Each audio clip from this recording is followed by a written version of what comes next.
Bienvenidos todos a una sesión más de nuestra clase Finanzas Internacionales. El día de hoy vamos a revisar el tema del sistema monetario internacional y nuestro principal objetivo pues, va a ser estudiar las funciones del sistema monetario, la evolución histórica, un poco de evolución histórica. Vamos a estudiar los regímenes cambiarios, el ajuste y desequilibrio de la balanza de pagos y vamos a analizar las ventajas y las desventajas del sistema de libre flotación que tiene que ver con el régimen cambiario, ¿no? Y antes de comenzar, antes de entrar en ver el sistema monetario internacional, pues, ¿qué nos imaginamos acerca de qué es el sistema monetario? Si hemos escuchado en las noticias algo sobre el sistema monetario, ustedes cuéntenme, ¿qué sabemos del sistema monetario?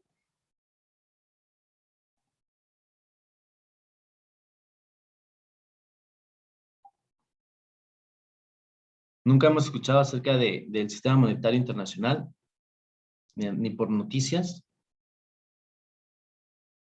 ¿No es el encargado de que circule el dinero adecuadamente?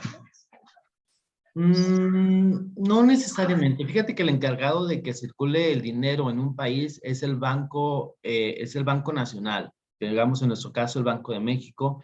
En el caso de España, el Banco de España. En Estados Unidos, la Reserva Federal o el Banco de Nueva York. Pero no necesariamente el sistema nacional tiene que ver con la circulación del dinero. Sin embargo, el sistema monetario internacional sí tiene que ver, por ejemplo, cuando un país, por ejemplo, se va a la quiebra, pues digamos que se juntan o hay ¿qué te puedo decir? Como la ONU, ¿no? La ONU, la Organización de las Naciones Unidas, ya ves que se juntan o están inscritos todos los países o la mayoría de países como para decir, pues todos somos hermanos, todos somos una comunidad, hay que apoyarnos, no hay que hacer la guerra, etcétera, etcétera, ¿no? Que digo, de repente hay conflictos pues entre países por intereses de diferente tipo, pero bueno, como en todas las casas y todos los hermanos, ¿no? Se pelean en ratos y en ratos ya otra vez están de hermanitos buenos, ¿no? Pues el sistema monetario internacional es más o menos parecido, ¿no? Sin embargo, que toca temas de finanzas, toca temas de si el país se va o no a la quiebra. Por una parte del sistema monetario internacional, digamos que te da esa seguridad de que vas a hacer bien las cosas, de que el dinero que estás manejando en el país lo estás utilizando bien, ¿sí? Y que si le pides prestado a tu hermano, pues te comprometes a pagarle. Si no, entra papá, sistema monetario internacional o perdón, no el sistema monetario, sino más bien el sistema, ¡ay! Fondo Monetario Internacional, perdón, entra el Fondo Monetario Internacional y dice, bueno, yo como papá de ustedes dos puedo apoyar al más débil siempre y cuando cumpla con ciertas funciones, ¿no? Entonces, el sistema monetario internacional, pues, digamos que nos ayuda o se basa, pues, en que todos somos hermanos y podemos transaccionar un país con el otro, ¿no? Y si me va mal, pues entrará algo que se llama Fondo Monetario Internacional, que es como nuestro papá, o será como una organización como la ONU, que dice, bueno, yo voy a echarle la mano a este pobre hijo mío para que salde sus deudas a cambio, pues, de que cumpla bien con ciertos regímenes, ¿no? O que cumpla con las reglas. Bueno, el sistema monetario internacional es un conjunto de arreglos institucionales para determinar los tipos de cambio entre las diferentes monedas, acomodar los flujos de comercio internacional y de capital y hacer los ajustes necesarios en las balanzas de pagos de diferentes países. Es además un conjunto de instituciones y acuerdos internacionales que permiten que la economía global funcione. Digamos que es el sistema monetario internacional, son un conjunto de reglas que dicen, pues tienes que cumplir con tus pagos, tienes que ser buen pagador, eh, no sé, compórtate bien con el dinero, no lo derroches, no lo malgastes, y si lo haces, digamos, si cumples con estas reglas, pues la economía mundial en general pues va a funcionar perfectamente, ¿no? Además, pues nos da la certeza, el sistema monetario internacional nos da la certeza de que con el peso podemos comprar dólares, con el dólar podemos a lo mejor viajar por todo el mundo y es una moneda libremente aceptada en todo el mundo, ¿no?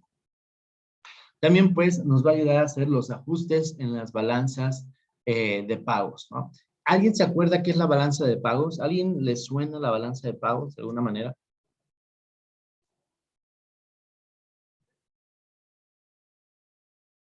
¿En algún lado hemos escuchado sobre la balanza de pagos? Yo no. ¿No? Ok. La balanza de pagos la tienen todos los países, ¿no? Y la balanza de pagos, de hecho, va a ser nuestro siguiente tema de la próxima, tal vez la próxima semana o dentro de 2 semanas. Y vamos a ver qué es la balanza de pagos, digamos ya escudriñándola, o sea, desmenuzándola, ¿no? La balanza de pagos es prácticamente todas las transacciones que hace un país con el resto del mundo, ¿ok? Eh, en la balanza de pagos, de un lado, digamos, de un lado de la balanza voy a tener todo lo que yo le compro al resto del mundo, y del otro lado de la balanza voy a poner todo lo que yo le vendo al resto del mundo, ¿ok? Para que sea una balanza equilibrada, la misma cantidad de dinero que yo le compro al resto del mundo, debería ser la misma cantidad que yo le vendo al resto del mundo. O sea, las importaciones y las exportaciones deberían ser iguales para que la balanza de pagos esté equilibrada, ¿verdad? Sin embargo, pues es algo utópico, ¿no? Porque muy seguramente yo le puedo ofrecer al mundo maíz, o le puedo ofrecer al mundo jitomates y aguacates, que eso tendrá un valor a lo mejor de 50 millones de dólares. Pero la realidad es que al resto del mundo pues le compro ropa, le compro automóviles, le compro tecnología, le compro alimentos, le compro dulces y le compro más cosas. Y en lugar de comprarle 50 millones de dólares, pues le compro 200 millones de dólares. Entonces compro más de lo que yo les vendo, ¿no? Y entonces la balanza se desequilibra. Y entra algo, una cuenta adicional para poderla equilibrar, ¿no? Entonces, una balanza de pagos es prácticamente donde nosotros registramos lo que nosotros como país le vendemos al resto del mundo y lo que el resto del mundo nos venderá a nosotros. ¿Ok? Lo vamos a dejar así, la parte de la balanza de pagos, que es nuestro siguiente tema. ¿Ok? Para fines de este tema del sistema monetario internacional, pues el sistema monetario internacional, digamos, nos respalda la moneda o nos da la seguridad de que nuestra moneda pues vale y podemos intercambiarla por otra moneda. Podemos decir, por 20 pesos, dame un dólar, ¿no? Y nos va a ayudar también a respaldar que somos un país que podemos hacer transacciones con otro país, importaciones y exportaciones.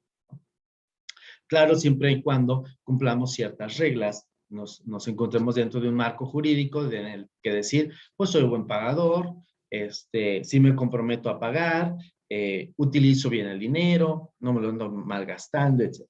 ¿Verdad? Entonces, establecer un sistema monetario internacional requiere un alto grado de cooperación entre los gobiernos. Requiere también sacrificar parte de la soberanía nacional y subordinar los intereses nacionalistas en pos de un bien común. O sea, de alguna manera acoplarme, ¿no?, a las reglas internacionales y no hacer solamente lo que a mí se me dé en gana dentro de mi país. El sistema monetario internacional, digamos que se rodean de diferentes flujos. Tenemos el flujo comercial, que nos va a facilitar hacer comercio con otros países. Nos va a facilitar el flujo de capitales. Si tú quieres invertir en otro país, lo puedes hacer, y por medio pues del sistema monetario internacional, ¿no? Si estamos, digamos, asociados y con buenos términos con Estados Unidos, pues podemos ir y comprar acciones de la bolsa de Nueva York, o podemos ir a invertir y hacer un negocio en Estados Unidos, ¿verdad? Nos va a facilitar el sistema monetario internacional los ajustes a la balanza de pagos, que era esto de las importaciones y las exportaciones. Y va a determinar también los regímenes cambiarios. ¿Qué es esto de los regímenes cambiarios? Es la manera en la que vamos a controlar el valor de nuestra moneda. ¿Okay? ¿Quién determina el precio del dólar? ¿Quién determina el precio del euro? ¿Cómo se determina el precio de otras monedas? Lo vamos a hacer, pues, por medio también del sistema monetario internacional. Entonces, el sistema monetario internacional, digamos que tiene estas cuatro funciones. Facilitar los flujos comerciales, facilitar el flujo de capital para las inversiones, facilita el ajuste en la balanza de pagos entre la importación y la exportación, y además nos va a ayudar a determinar el tipo de régimen cambiario, que lo vamos a ver ahora. Un poco de historia. Después de 1973, los esfuerzos por crear un sistema monetario internacional homogéneo perdieron ímpetu. la principal característica del sistema actual es que no existe ningún sistema. O sea, en general, no existe algo fijo, no existe algo cuadrado, no existe algo preestablecido. Constantemente está cambiando y está cambiando las reglas, está cambiando, digamos, las políticas, ¿no? Diferentes países siguen reglas distintas en lo que aspecto a los regímenes cambiarios y el grado de apertura y supervisión internacional se refiere. O sea, cada uno de los países, ¿sí? Tenemos nuestras propias políticas y tenemos nuestra manera de gastar el dinero que es muy diferente a la de otro país. Sin embargo, todos coincidimos en que la buena administración pues, nos puede llevar a lazos comerciales importantes, ¿no? La principal característica de los mercados financieros internacionales en la actualidad es la volatilidad de los tipos de cambio. ¿Y qué es esto de la volatilidad? Pues es que nada está fijo, nada está escrito, ¿okay? Como el día de hoy el dólar puede amanecer en 25 pesos, igual pudo haber amanecido en 19 pesos. Y eso es la volatilidad, ¿no? Qué tan cambiante puede ser una moneda? Dice, entonces la principal característica de los mercados financieros internacionales es la volatilidad o lo cambiante que puede ser una moneda, ¿no? No sé si recuerdan, o de repente, pues, cuando vemos las noticias, normalmente hay una sección de tipos de cambio y nos dicen, hoy amanecimos en 21 pesos, hoy amanecimos en 21.50, hoy amanecimos en 22 pesos, ¿no? Siempre es parte de las noticias el tipo de cambio. ¿Por qué? Porque de alguna forma no sabemos en cuánto amanecimos el tipo de cambio. Y habrá empresas que toda su inversión o que todos sus materiales los manejen en dólares. Entonces es importante para ellos, para la evaluación de sus inventarios, para la evaluación de sus empresas, pues saber en cuánto amaneció el tipo de cambio, ¿no? Entonces la volatilidad es prácticamente qué tanta fluctuación existe en una moneda, ¿no? La volatilidad en los tipos de cambio. El pronóstico de los tipos de cambio futuros es muy difícil, por lo que surge la necesidad de administrar el riesgo, ¿no? Surge la necesidad de, digamos, de ser precavidos, ¿no? Porque no sabemos si el dólar va a subir o si el dólar va a bajar, ¿ok? Si nosotros tenemos deudas en dólares, pues nos preocupa que el tipo de cambio suba, que el dólar aumente, que aumente su valor, ¿verdad? Si nuestra empresa, si para evaluación de nuestra empresa, si mis activos están valuados en dólares, pues a lo mejor me conviene que el valor del dólar suba, porque entre más sube el valor de mis propiedades, ¿no? Pero si yo tengo deudas, pues no me conviene que suba. Entonces es importante estar como al pendiente de los tipos de cambio, dependiendo pues la posición que traigamos. Para cualquier país, la divisa extranjera es la moneda de otro país, siempre y cuando esta moneda sea libremente convertible en otras monedas en el mercado cambiario, ¿no? Y aquí la segunda parte es importante. Primeramente, una divisa extranjera es cualquier moneda que no es la mía. Para nuestro caso, una divisa extranjera es el dólar, es el euro, es el peso argentino, es el peso chileno, son los bolívares. Cualquier moneda que no sea el peso es una divisa extranjera. Pero dice acá, siempre y cuando esta moneda sea libremente convertible en el mercado cambiario.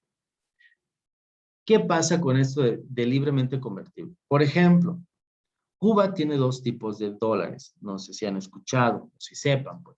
Si alguien ha tenido la oportunidad de ir a Cuba, seguramente lo recuerda. Tienen dos tipos de moneda.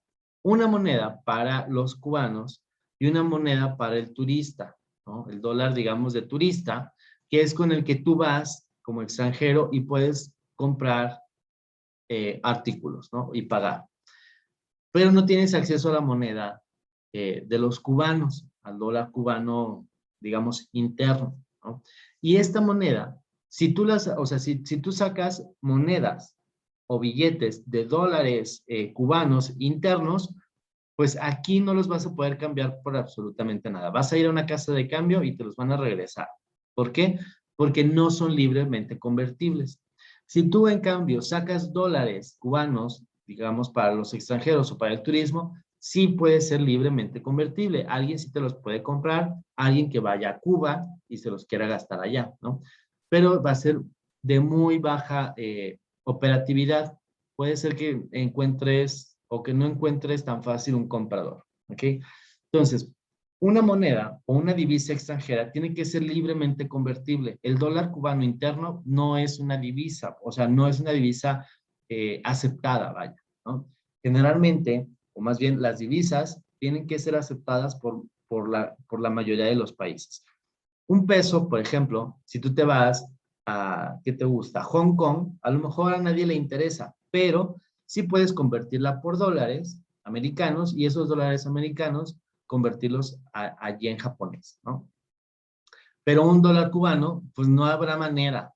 Un dólar cubano interno no habrá manera de que lo puedas convertir a otra moneda, ¿sale? Entonces, lo importante de aquí es, uno, que la divisa extranjera es la moneda que no es la mía y que tenga esta convertibilidad, que sea libremente convertible. Y eso nos trae a la convertibilidad interna y externa. La convertibilidad interna significa que dentro de cada país es posible comprar y vender libremente diferentes monedas extranjeras, como nosotros aquí. Tú vas a una casa de cambio, incluso afuera, si tú te vas como al centro y por López Cotilla, casi llegando a la calzada, encuentras muchas casas de cambio. Y afuera de las casas de cambio tienen un pizarrón con las diferentes divisas que manejan. Y están el euro, el dólar, la pound, la libra, tal vez tienen yen japonés, tal vez, no lo sé. Y así a lo mejor tienen varios, ¿no? Las liras, por ejemplo, para Turquía, ¿no? Y entonces, una convertibilidad interna es que aquí en México podamos nosotros comprar divisas de cualquier parte del mundo. ¿Okay? Y una convertibilidad externa significa que tu moneda nacional se cotice en centros de cambio fuera del país. Y vamos a suponer que nos encontramos en París. ¿Okay? Y traemos, ¿qué te gusta? 500 pesos mexicanos. ¿Okay? Si tú vas a una casa de cambio en París y tú sacas tu billete de 500 pesos mexicanos, la convertibilidad externa es qué tan posible es que esa casa de cambio te acepte esos pesos y te dé euros o te dé cualquier otra moneda. ¿Ustedes qué opinan? Que sí lo logremos o que quién sabe si lo logremos? ¿Qué opinan? Que no. Que no. ¿Quién más opina que no?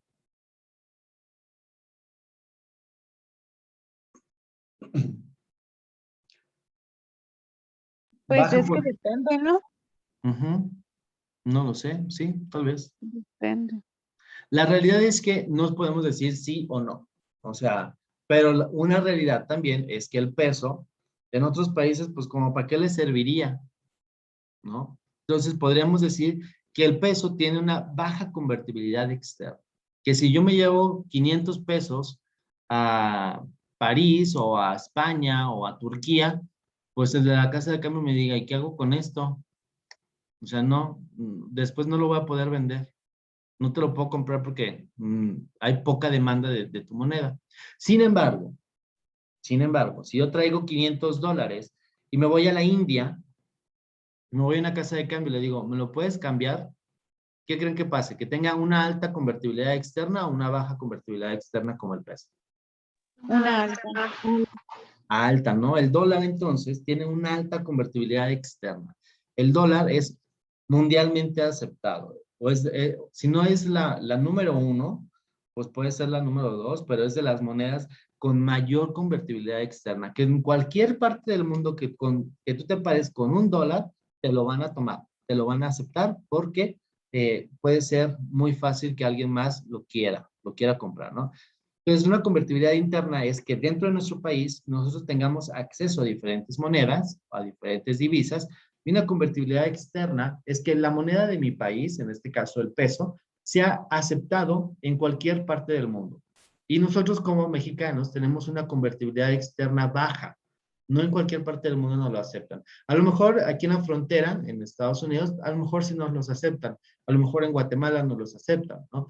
Pero fuera como de estas dos como fronteras pegadas, pues sería complicado que nos acepten los pesos mexicanos. Entonces, nuestra convertibilidad externa puede ser baja para el peso mexicano. Ay, Dios, me estoy cansando de la garganta. La convertibilidad de la moneda es muy importante para el comercio internacional. Sin la convertibilidad, el comercio se limita a un simple trueque. O sea, si nosotros no podemos convertir nuestros pesos a dólares, pues tendríamos que cambiar nuestros aguacates por algún otro commodity, ¿no?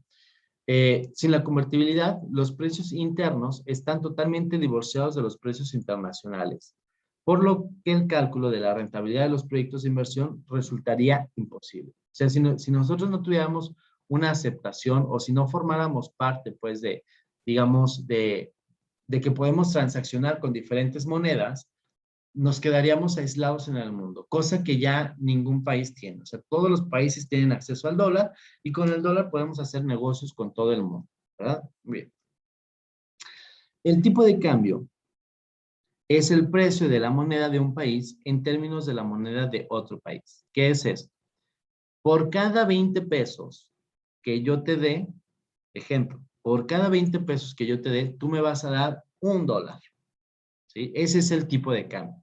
Es el precio de otra moneda en términos de una moneda, ¿sí? El precio son 20 pesos en términos por $1, ¿no? Entonces yo te doy 20 pesos por $1.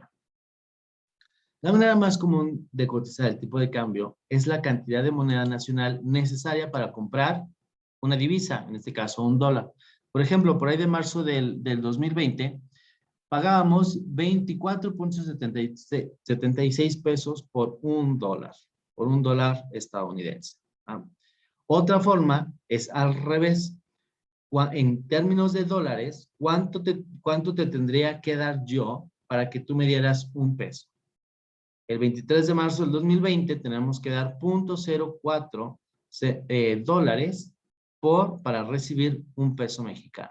¿Ok? Entonces lo podemos ver de una manera u de otra, en términos de pesos o en términos de dólares. El régimen de estos tipos de cambio o el régimen cambiario es un conjunto de reglas que describen el papel que desempeña el Banco Central en la determinación del tipo de cambio. En otras palabras, el régimen cambiario es cómo se determina el precio. ¿Quién dijo, por ejemplo, en el ejemplo de aquí, quién dijo, a quién se le ocurrió ponerle el precio de 24.76? ¿A quién se le ocurrió? ¿Alguien sabe quién dice, hoy el dólar va a costar tanto? No, ¿A quién se le ocurre? ¿Ah? la verdad no sé. Ideas. Pues al mismo sistema régimen? monetario, ¿no? Ajá. ¿Alguien más? Mismo sistema monetario. ¿Quién más?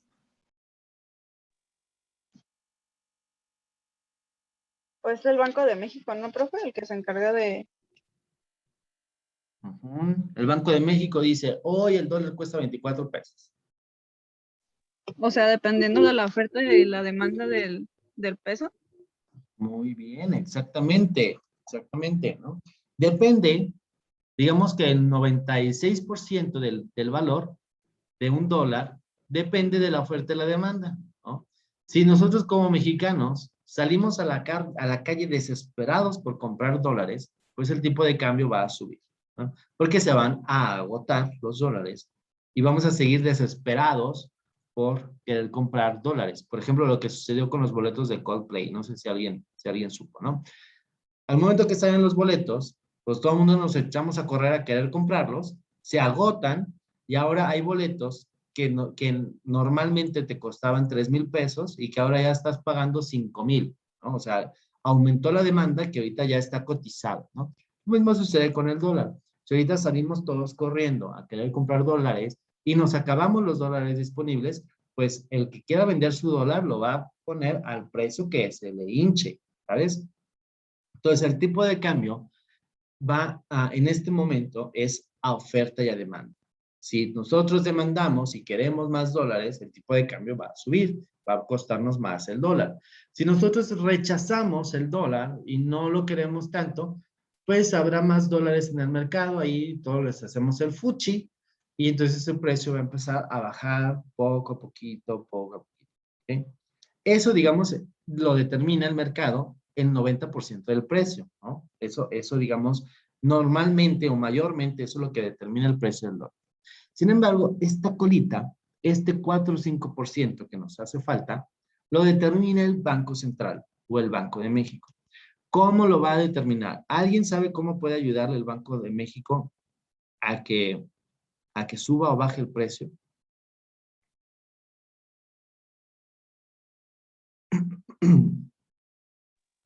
Pues es el que distribuye la moneda, ¿no? O sea, la fabrica y la distribuye, ¿no? Entonces me imagino que pudiera ser que les dé un poco más de dinero. por ahí va, más o menos, Nancy, por ahí va. El Banco de México, pregunta, ¿el Banco de México puede imprimir dólares? No. No. No. Entonces, ¿cómo le va a ayudar o cómo va a hacer que baje el precio del dólar? Pues él mismo los consigue, ¿no? Ujú. Sí, más o menos, exactamente, ¿no? Nosotros ya sabemos, pues, que si se acaban los dólares, va a empezar a subir el precio por oferta y demanda. Entonces, el Banco de México tiene una bodega, tiene una caja fuerte enorme, enorme, enorme, enorme, como la de la Casa de Papel, ¿no? Igual. Y ahí metido, ¿qué crees que tiene? Chingos de dinero, chingos y cerros de dólares, ¿ok? Entonces, cuando ve que el pueblo de México quiere dólares, el precio del dólar va a empezar a subir, ¿no? Y entonces lo que va a hacer el Banco de México es, chin, no puede subir tanto el precio del dólar. Entonces va a agarrar un cerro de dólares y se los va a prestar a todos los bancos y a las casas de cambios de cuenta, a los bancos principalmente. Entonces los va a bajar, se les llama como bajar el dinero, los va a bajar a los bancos para que exista producto que comprar y que el tipo de cambio empiece a bajar. Digamos que liberan la tensión de que no haya. Es como si soltaran más boletos, ¿no? Libera la tensión, suelta más dólares por medio de los bancos. Obviamente, la caja fuerte ya va a quedar un poco más vacía, pero no pasa nada, después nos recuperamos, ¿ok? Entonces, baja para bajar la tensión y ayuda a liberar un poquito el precio, un poquito. Por eso solamente digamos que tiene injerencia como un 5% en el valor del precio del dólar. ¿Okay? Entonces, ¿quién determina el precio del dólar? Lo determina la oferta y la demanda mayormente. Pero el Banco Central o el Banco de México ayuda también un poquito a liberar tensión cuando esto sucede. También si el precio del dólar se está bajando, bajando, bajando, va a meter la mano el Banco de México y va a retirar dólares del mercado. Va a decir, venga, chepacá, ¿no? Y agarra los dólares y otra vez los vuelve a subir a la bodega, ¿no? Entonces, el Banco de México hace este juego constante de bajar dólares, subir dólares, bajar dólares, subir dólares, para que el precio del dólar se libere de estrés. Entonces, esa es la función o una de las funciones, una de tantas funciones que tiene el Banco de México, ¿ok? Pero principalmente, entonces, ahora, en la actualidad, el precio del dólar se determina por oferta y demanda. Sin embargo, no siempre ha sido así. Y existe algo que se llama tipo de cambio fijo. Si el Banco Central o el Banco de México establece su valor e interviene en el mercado cambiario para mantenerlo, lo vamos a llamar tipo de cambio fijo. Y por ahí de 1990, por ahí de 1985, resulta que nosotros teníamos un tipo de cambio fijo, del 85 para atrás, más o menos. Pero ustedes todavía ni nacían, ¿no? Yo apenas ahí estaba medio queriendo nacer. Vale, pues antes teníamos un tipo de cambio fijo. ¿Qué era esto? Que el Banco Central salía hoy y decía, el tipo de cambio, hoy vamos a comprar el precio, el dólar, perdón, en 5 pesos. Toda esta semana el dólar va a valer 5 pesos. ¿Cómo le vamos a hacer? Pues el Banco de México, con esta política de sacar dólares, bajaba dólares tanto como sea necesario, tantos dólares como sean necesarios, para que el tipo de cambio se mantuviera en 5 pesos. ¿Sí? Y ellos determinaban cuánto iba a valer. Esta vez el tipo de cambio va a valer 6 pesos y retiraba dólares para que subiera un poquito el tipo de cambio. ¿Sí? No, ya se me antojó que valga 3 pesos. Órale, hay que sacar dólares de la bodega para satisfacer la necesidad y mantenerlo siempre en 3 pesos, 3 pesos, 3 pesos, 3 pesos. Y eso es el tipo de cambio fijo. ¿Qué es lo que sucede ahí? Que no le damos oportunidad a la oferta y a la demanda de que haga su función. De alguna manera estamos nosotros obligando a la oferta y a la demanda a mantenerse en cierto nivel. Y eso es mantener un tipo de cambio fijo. De alguna manera estamos truqueando la economía. De alguna manera estamos modificando algo natural y lo estamos obligando a que se mantenga en cierto nivel.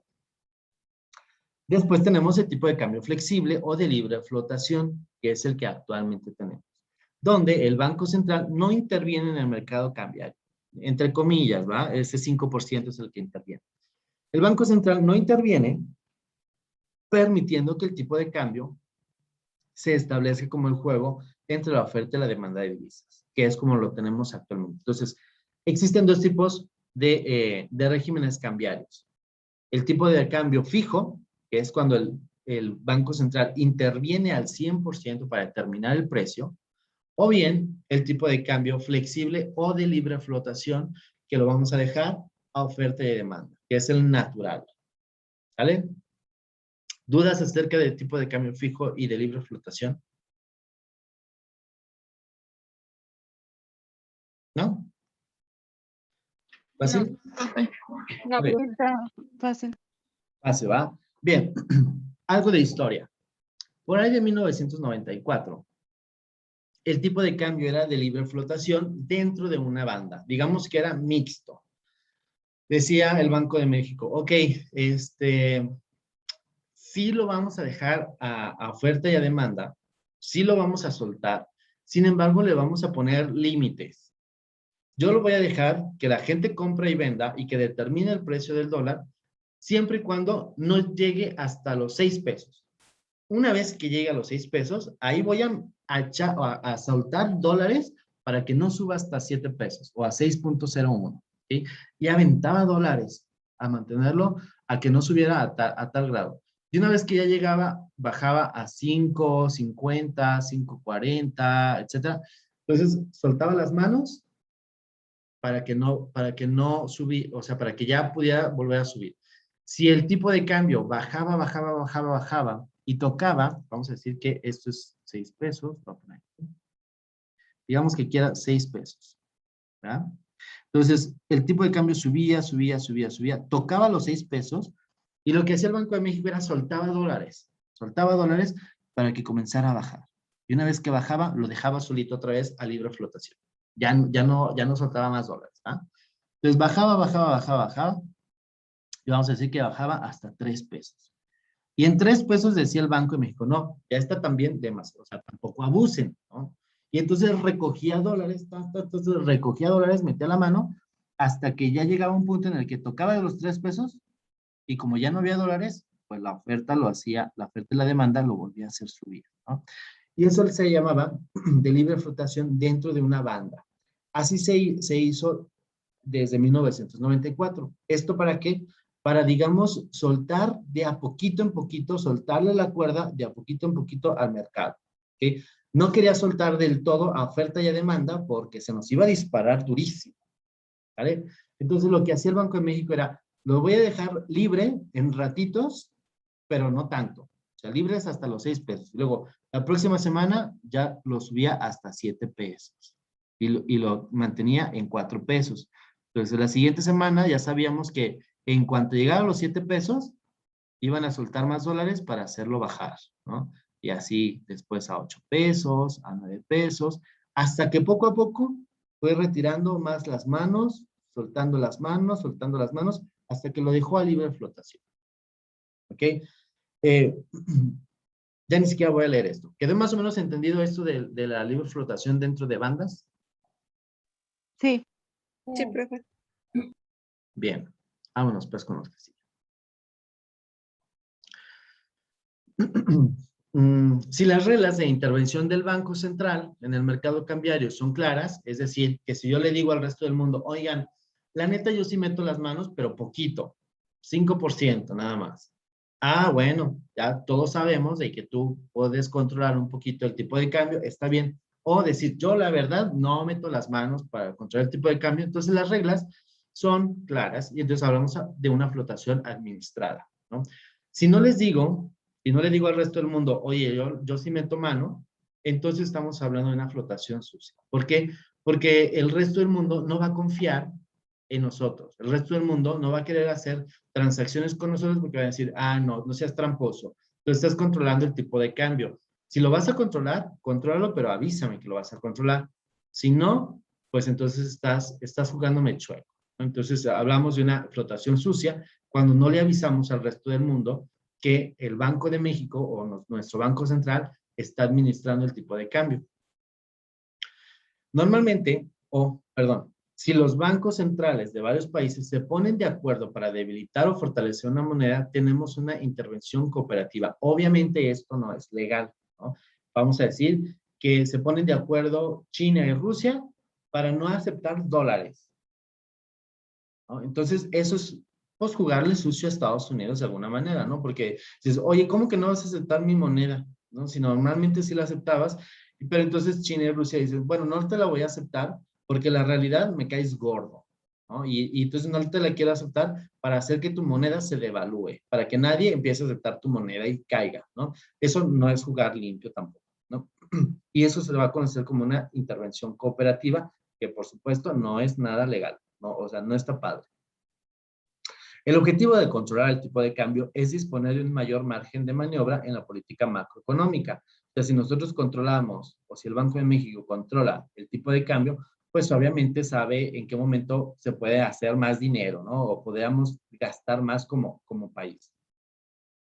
Teóricamente, la libre flotación permite una gran flexibilidad de la política fiscal y la política monetaria. O sea, cómo recaudas y cómo te gastas el dinero como gobierno.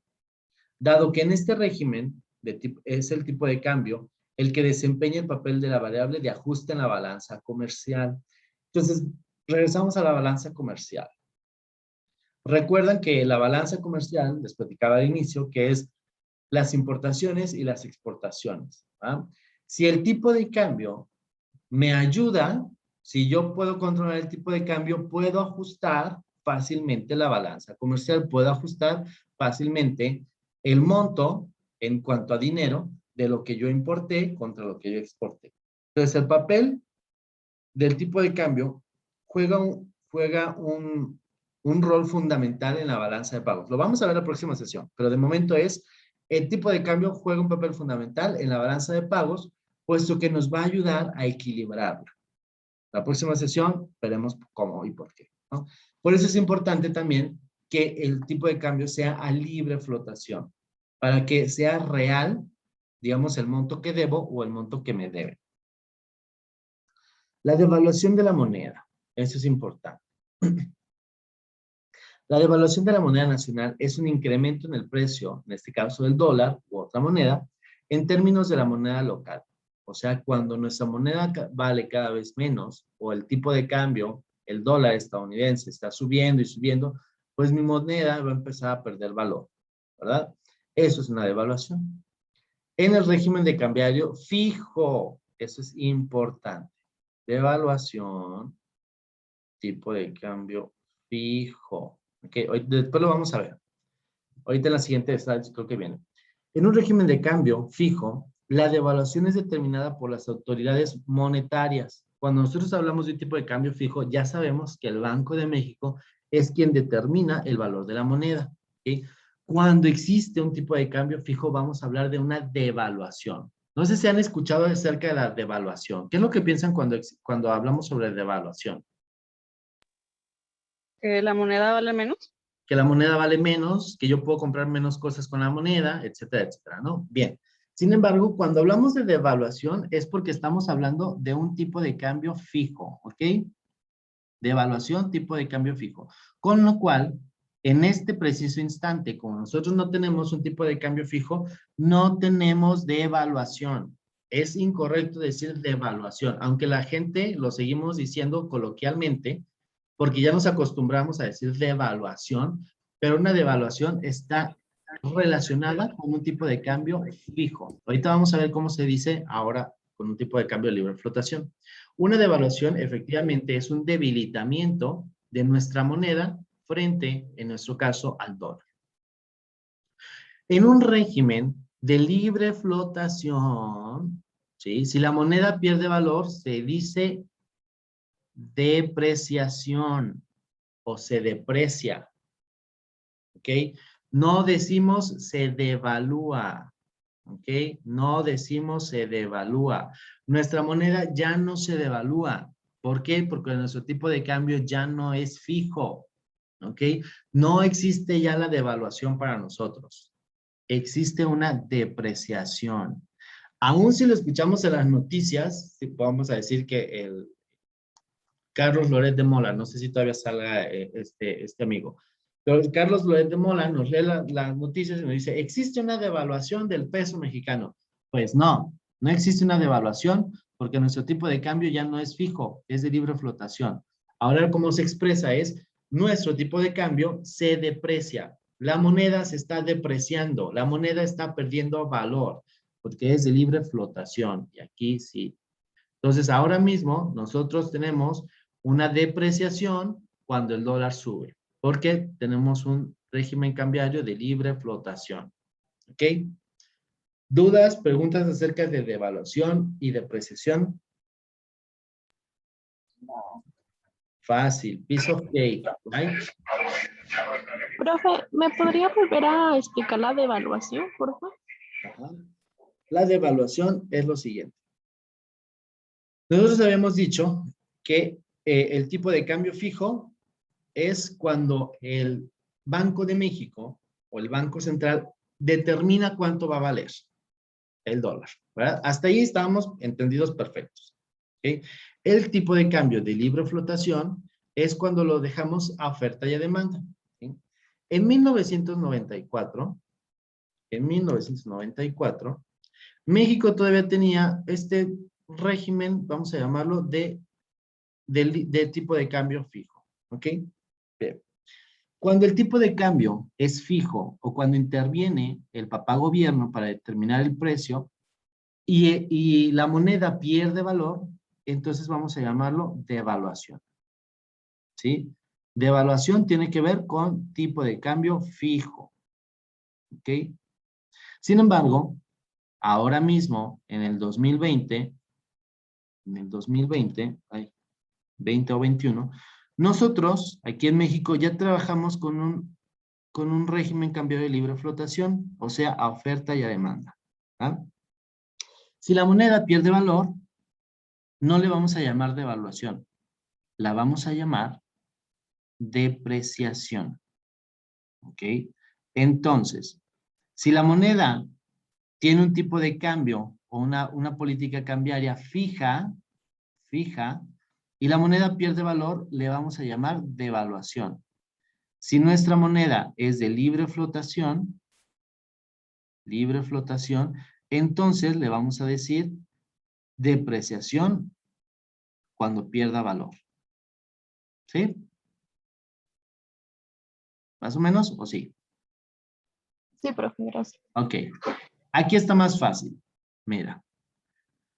Si el régimen cambiario es fijo, tienes dos sopas. Se devalúa cuando pierde valor o se revalúa cuando gana valor.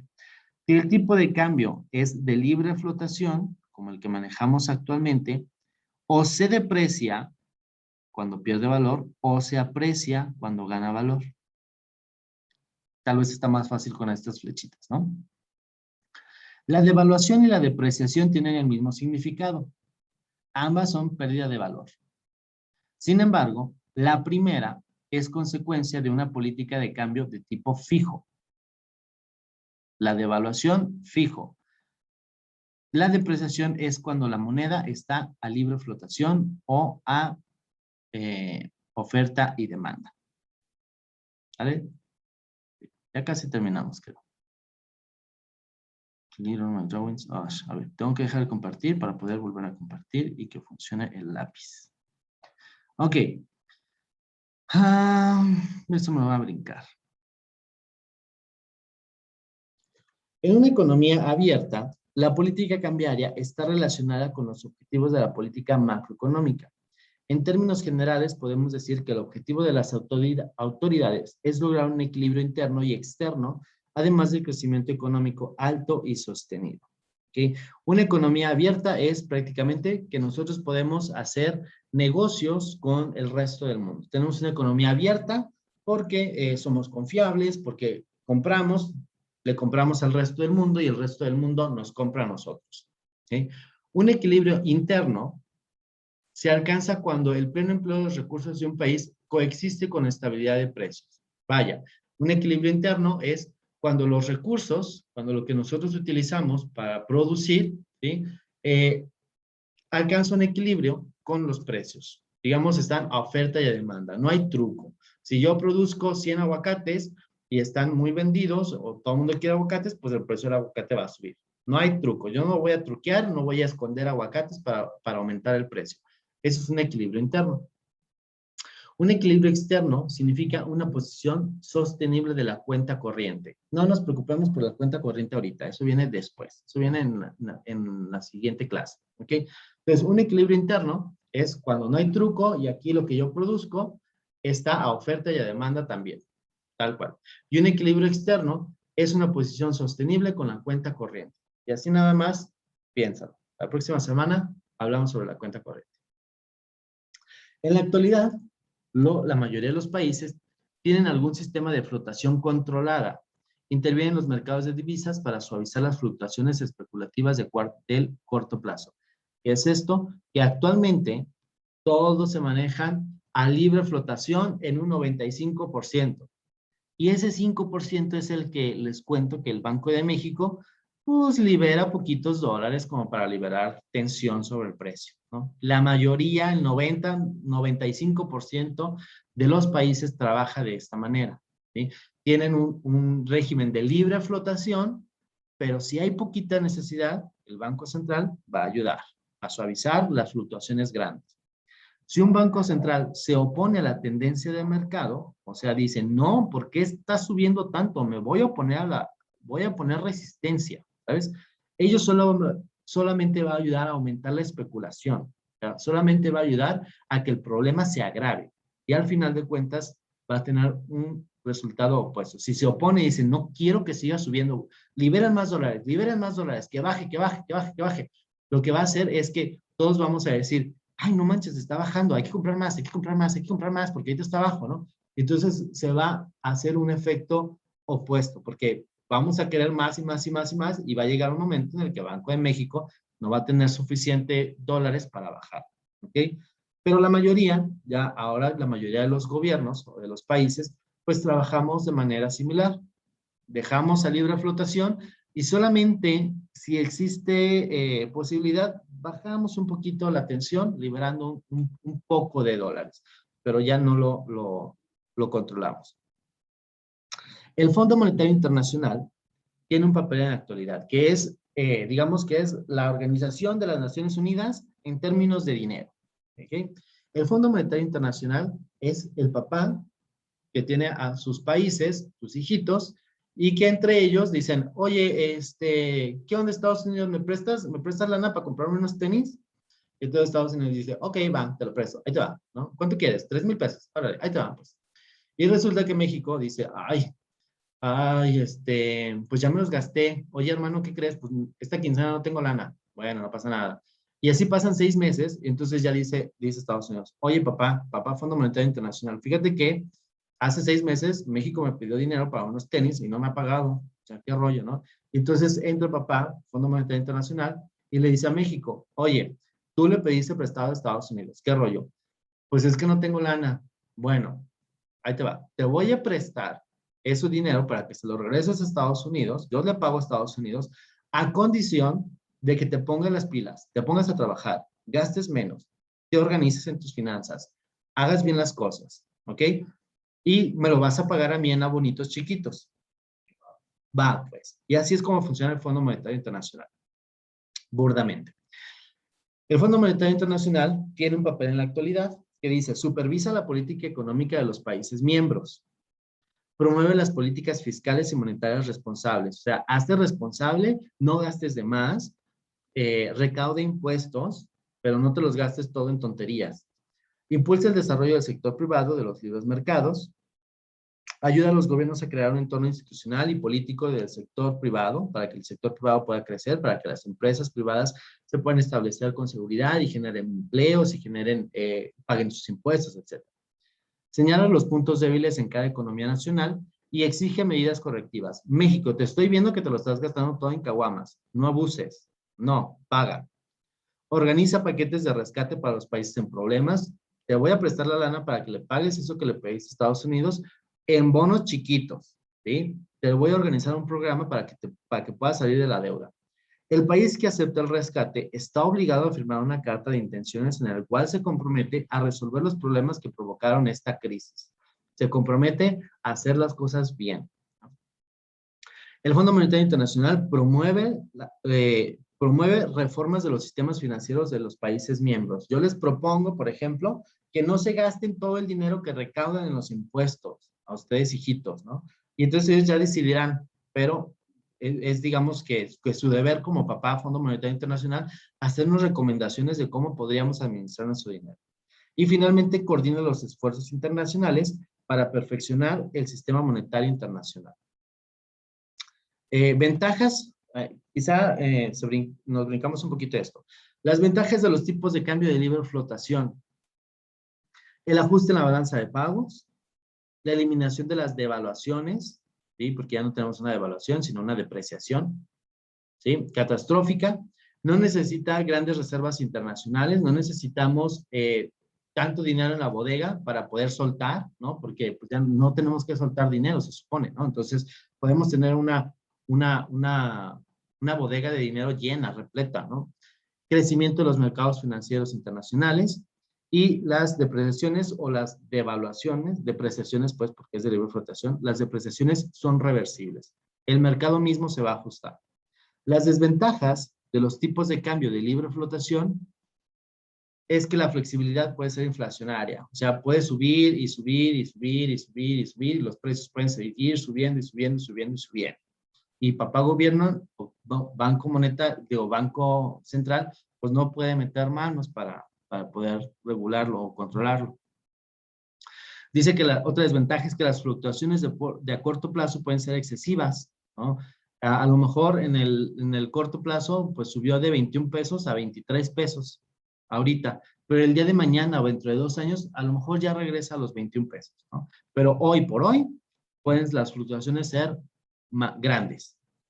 Otra desventaja es el aumento en la incertidumbre o la difícil planeación del presupuesto, porque pues no sabes en cuánto va a estar mañana el tipo de cambio, ¿no? Como es muy volátil y nadie sabe en cuánto va a estar mañana, pues puede ser difícil presentar presupuestos. Ventajas de los tipos de cambio fijos. Genera menos incertidumbre porque sabemos precisamente en cuánto vamos a amanecer mañana con el tipo de cambio. Es más probable que genere una especulación estabilizadora, es más probable que digamos, ok, pues sabemos que el tipo de cambio en México no va a cambiar, podemos invertir ahí, porque no va a cambiar el tipo de cambio, estamos más seguros.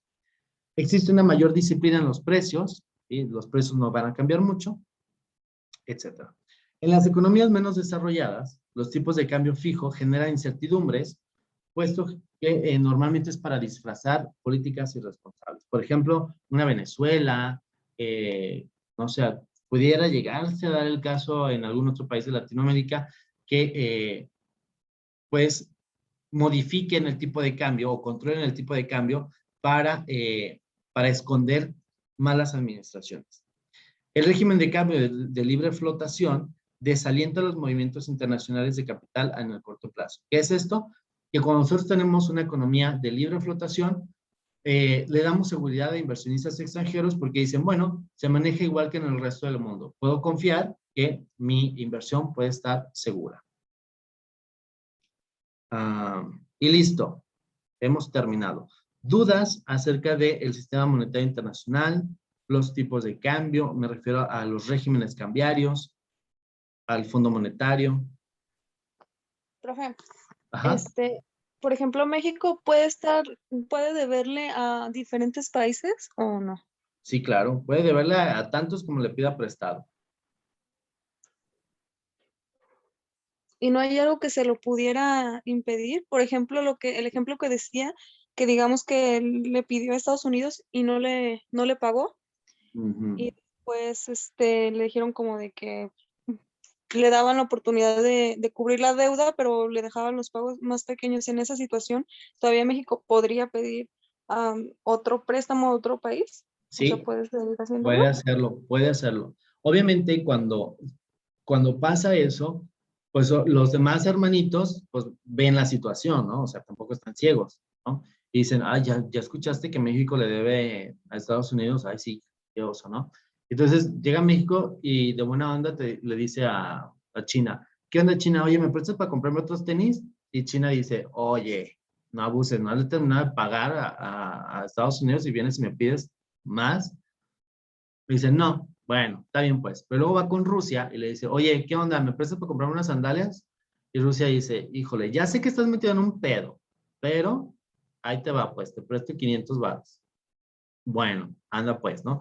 Y el papá del Fondo Monetario Internacional se entera, le dice, ok, ya le volviste a pedir prestado a alguien más, sigue nada más estas reglas y ya no te endeudes más. Sí, sí, sí, papá, sí, sí, sí. Pero si se sigue endeudando, entonces el Fondo Monetario Internacional dice, ¿vas a hacer lo que tú quieras? Pues yo ya no te apoyo, págame, págame, págame, págame. ¿Vale? Entonces, así es más o menos como funciona. O sea, sí puedes pedir dinero prestado, pero obviamente el riesgo lo corre el que te lo presta, ¿no? O sea, y México se puede ir a la bancarrota, pero pues ahora sí que el otro, pues, ¿para qué te presta? Más o menos así. Ay, ahora sí me cansé. Y en caso de que quedara México en bancarrota, digámoslo así, ¿hay manera de que el Banco Monetario lo ayude a salir de la crisis?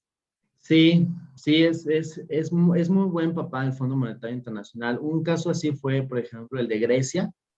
Grecia se endeudó hasta las manitas y el Fondo Monetario Internacional lo ayudó y todavía le sigue pagando. Y también, por ejemplo, Argentina también tuvo una crisis así y también papá Fondo Monetario Internacional lo ayudó. Normalmente siempre te ayudan porque además globalmente ya no nos conviene que un país se vaya a la quiebra. Si un país se va a la quiebra, hace un efecto dominó. Por ejemplo, no sé si han escuchado el último mes, tal vez, en Estados Unidos, perdón, más, en China, bueno, se prevé que empiece una crisis más o menos fuerte y que a todos nos pega, globalmente a todos nos pegue, porque ahora con la pandemia, digamos que había un constructor, ¿no? Una constructora en China que estaba construyendo a 1000 por hora, ¿no? Digamos que todos los días construía 1000 casas y las vendía, ¿no? Obviamente, la constructora, o como se financian, pues yo te la vendo ahorita, la casa, más bien me lo vas a pagar hasta dentro de 30 años la casa, yo te entrego ahorita la casa y yo pido prestado al banco para poder seguir construyendo, ¿no? Lo que sucede es que por pandemia, pues las personas ya no compraron casa porque pues ya no compro casa porque no tengo trabajo, ¿no? Y se fue una bola de nieve. La constructora siguió pidiendo prestado y siguió haciendo casas, pero ya no las puede vender. Y ahora debe muchísimos cientos de miles de millones de dólares que no puede pagar. ¿Sí? Entonces, seguramente que no van a dejar, o no, a nadie nos conviene, mundialmente a nadie nos conviene, que una empresa tan enorme, digamos, se vea involucrada en tantas deudas o que se vea en insolvencia, porque eso va a repercutir o sea, por la magnitud, pues, va a repercutir en gran parte de la economía mundial. Lo mismo sucedería con un país. Por chiquito que sea, no se puede ir a la quiebra o no podemos dejar que se vaya a la quiebra porque eso nos impactaría mundialmente a todos, ¿no? Entonces, por eso, Fondo Monetario Internacional, de alguna manera, pues sí tendrá que ayudar un poquito, ¿va? Pero bueno, ¿dudas, más preguntas para ya irnos a contestar nuestro examen rápido? No, profe. ¿Ninguna? Perfecto. Muchísimas gracias a todos por conectarse. Vámonos ya a la plataforma a contestar nuestro examen rápido. Que tengan muy buen fin de semana. Nos vemos en la siguiente clase con nuestras exposiciones de proyectos colegiados. ¿Vale? Gracias. Gracias a todos. Diviértanse. Bye bye. Bye.